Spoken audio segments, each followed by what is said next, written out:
మీ జన్మ నక్షత్రం రోజున అష్టమి పూర్ణిమ తిథుల యందున దూరావాయు జల ప్రయాణాలు పెట్టుకోకపోవడం, సంవత్సర ప్రారంభంలోనే ఉన్నారు కనుక తొందరపాటు నిర్ణయాలకు ఇది సరైన సమయం కాదు అని చెప్పి గమనించగలగాలి.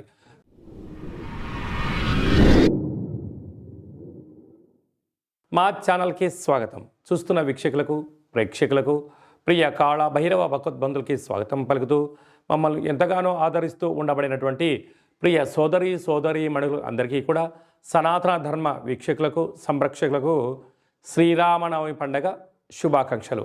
అందరము రామనామాన్ని జపింపచేద్దాం, ధర్మాన్ని కాపాడుకుందాం, ధర్మబద్ధమైన జీవితాన్ని పొందుదాం.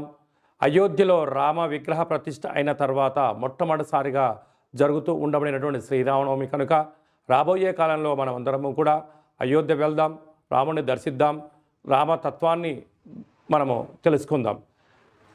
16వ తారీఖు 4వ నెల 2024 నుండి 30/4/2024 వరకు పుట్టినటువంటి వారందరికీ కూడా ముందస్తుగా జన్మదిన శుభాకాంక్షలు. గతంలో వివాహం చేసుకున్న వారికి వివాహ వార్షికోత్సవ శుభాకాంక్షలు. ద్వాదశ రాశుల్లో గ్రహ గమనాన్ని ఒకసారి వీక్షింపచేద్దాం. మేషరాశిలో రవి మరియు గురు సంచార స్థితి, కన్యరాశిలో కేతు సంచార స్థితి, కుంభరాశిలో కుజుడు మరియు శని సంచార స్థితి, మీనరాశిలో బుధుడు, శుక్రుడు మరియు రాహు సంచార స్థితితో ద్వాదశ రాశుల్లో గ్రహ గమనాలు ఈ విధంగా ఉన్నాయి.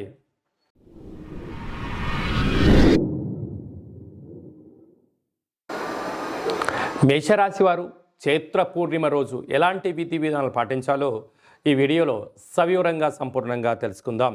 మేషరాశిలో ఏ నక్షత్రాలు వస్తాయనగా అశ్విని నక్షత్రంలో 4 పాదాలు, భరణి నక్షత్రంలో 4 పాదాలు, కృతికా నక్షత్రంలోని 1 పాదం కలిపితే మేషరాశి అవ్వడం జరుగుతుంది. అలాగనే చాలామందికి పుట్టినటువంటి కాల సమయంలో డేటా ఆఫ్ బర్త్లు లేనటువంటి ఏకైక కారణం చేత పేరు యొక్క మొదటి అక్షరాన్ని అనుసరిస్తూ ఆ రాశిని తెలుసుకునే ప్రయత్నం అవుతుంది. అవి ఏ అక్షరం ఒకసారి పరిశీలన చేద్దాం. చూ, చే, చో, లా, లీ, లు, లే, లో, ఆ అక్షరం అనేటువంటి వారందరూ కూడా మేషరాశి జాతకులే. మేషరాశి యొక్క అధిపతి కుజుడు.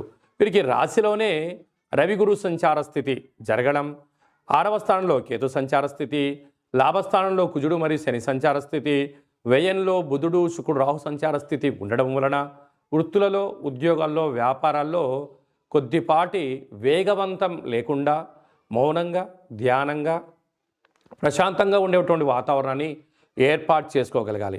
ఎందుకనగా రాశిలోనే రవి ఉన్నాడు కనుక ప్రభుత్వ అధికారులతో, ప్రైవేట్ రంగంలో, బ్యాంకు సెక్టార్లతో కొద్దిపాటి ఇబ్బందులు కలుగుతూ ఉన్నాయి.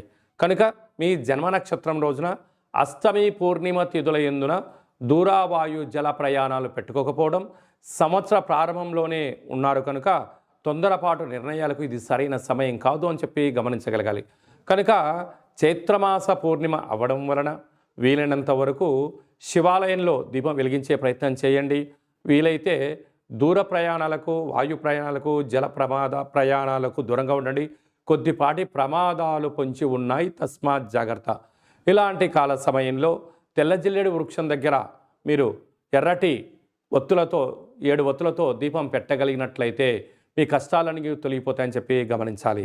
అలాగనే మీ ఇంట్లో కానీ, వాహనాలకు కానీ ఏమైనా తరచుగా ఇబ్బంది కలుగుతున్నట్లయితే ఎరుపు వస్త్రంలో కందులను మూటకట్టి దిష్టి తీసి ప్రవహించే నీటిలో వేయడం వలన దృష్టి దోషం తొలగిపోతుందని చెప్పి గమనించాలి. సాఫ్ట్వేర్ ఉద్యోగస్తులు, హార్డ్వేర్ ఉద్యోగస్తులు, విద్యార్థులు, ఉద్యోగస్తులు, వ్యాపారస్తులు, రాజకీయ సేవా రంగంలో, హోటల్ వ్యాపార కార్యక్రమం చేసేటువంటి వారికి శుచి, శుభ్రత, ఓపిక ద్వారా మంచి భవిష్యత్తు కనపడుతుందని చెప్పి గమనించాలి.